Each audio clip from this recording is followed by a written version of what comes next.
Happening right now, New York Yankees manager Boone is holding a press conference after the first full squad practice of spring training. Let's go to it now. They're working on and then getting in there live. I just want them to get the clock, getting used to it, and obviously I think we had one violation today, but getting guys used to that rhythm and timing, and again, just as important for the hitters. You know, Riz wasn't necessarily going to hit today or hit live, but it's like he wants to get out there just so he knows kind of his rhythm and timing of it all. So I think those things are all valuable, but really just seeing guys I haven't seen live that much, seeing what their stuff looks like and how it's playing here. And then the biggest thing is just how they're bouncing back and how they're getting built up from an endurance standpoint. Who else? Bruce? Aaron, how do you think Judge will handle the captaincy? Well, more. You want a little more color? Look, I think it's. I think the differences will be subtle, you know, and I think it's just another year in his evolution as a leader. Obviously, it's now accompanied with, you know, a title that means a lot to this organization, especially in a sport that doesn't do it a lot. I think the fact that we know now for certain, and he knows now for certain, that this is his home for the next 9 years, for the rest of his career. Maybe you'll see a subtle ratchet up of, you know, how he goes about things, how he leads. You know, him living in the area is a big deal. You know, he's been going to Himes now for over a month and dragging guys with him, and you know, really getting to know different parts of the organization. He's always made it a point to reach out and make younger guys feel a part of this. I don't think that's necessarily anything drastic he's doing other than being himself and another year's experience as one of our leaders. Julie? So what difference do you think Harrison Bader is going to make for a full season for the offense and in the outfield? Huge. You know, we're getting an elite player out there, and when you have a guy, you know, that plays in the middle of the field, center field, you know, those guys that are elite, it shows up in wins and losses. You know, we feel like we got a really good one that can patrol that out there. Hopefully it makes us more dynamic too in the corners, and where I feel like our defense was a strength for us last year. I feel very confident that that's going to be the case this year. And when you have a premium athlete in center field like Harrison, and as fundamentally sound as he is at one of those premium positions, it'll be huge for us. Over here to the right, Andy. Just wondering what you thought of Brito. I thought he was good, especially, you know, facing some big boys there with a little crowd, and, you know, you like to see how they react. I think his first several pitches were balls. I thought he settled in. I thought he held his stuff through the 3 ups, which was encouraging. You know, for what it's worth on this day, like, you know, his reputation of, you know, poise and all that, I thought was really good. But his fastball, I think, will play, and I could definitely see him being a guy that could help us at some point. Randy to the left. Do you sense that Hicks has exhaled from another tough season, and do you think year 2 in left field he'll be better out there? I know he's played some there in the past, but you switched him last year, and that's a tough left field in Yankee Stadium. Yeah, I hope so. I thought when I moved him to left field last year, I thought he did a good job of transitioning mid-season into left field. I thought he overall played a solid left field out there.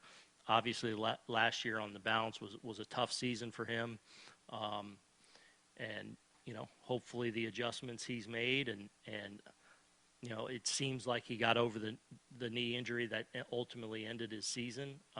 You know, I feel like he's come in and physically in a good spot, so that should put him in a good position. And when you're, you know, physically in a good spot and you have talent, and you know, you've got popped in the mouth a little bit there, hopefully that's something that can be a motivating factor to get him back to a level we know he's capable of playing at.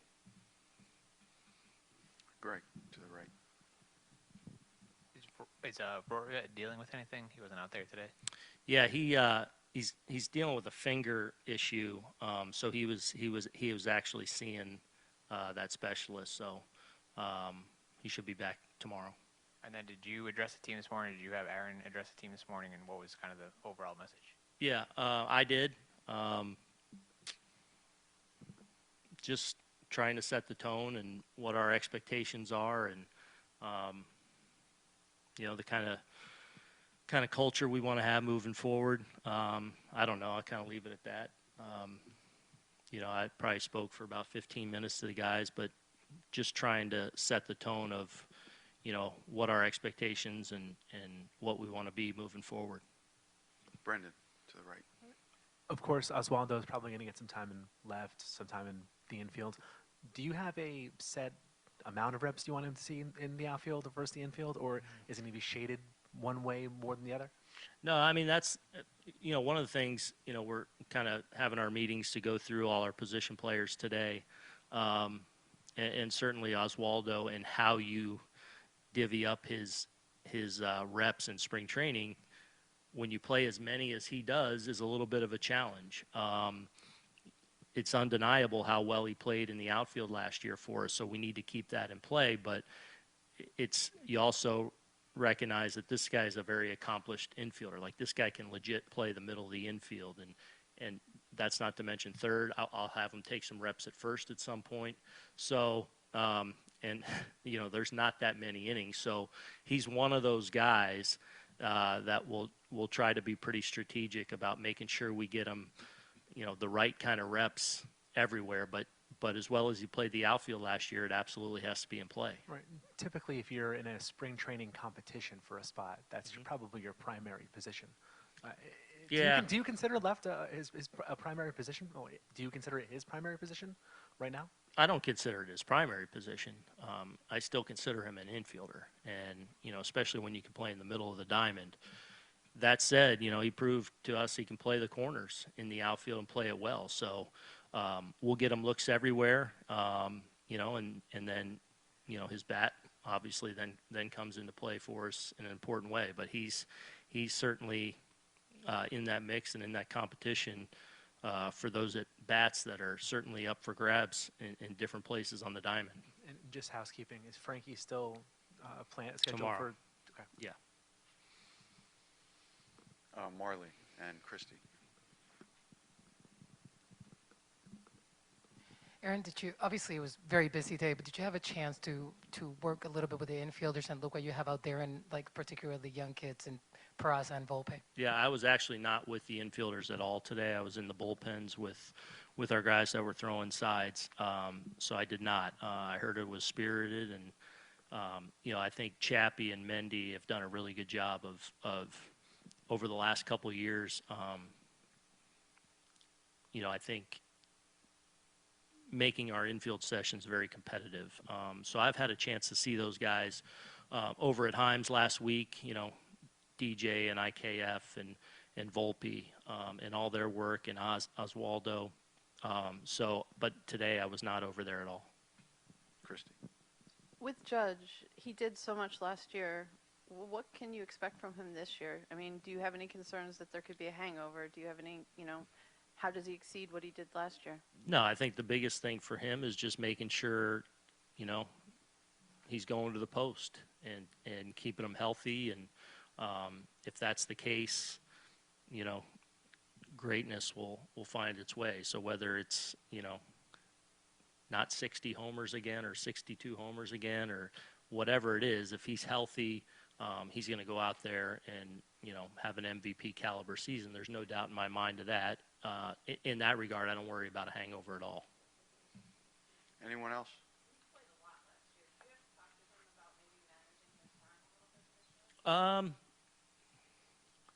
No.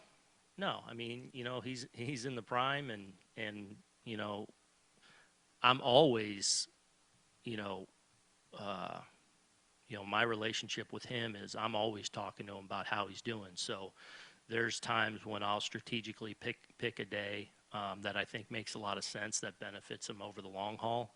And I think we were able to do that in a good way last year, while also getting a ton of regular games for him, mixing in the DH there, for a few week period when Giancarlo was down. that I think was beneficial for him. So, you know, with him and really with all our guys, but especially him, he's one of those guys that I try and have that kind of daily interaction with, and then kind of formulate in my mind what makes sense from a day off standpoint here and there. But I don't envision anything changing coming off of last year. Okay, thank you, Aaron.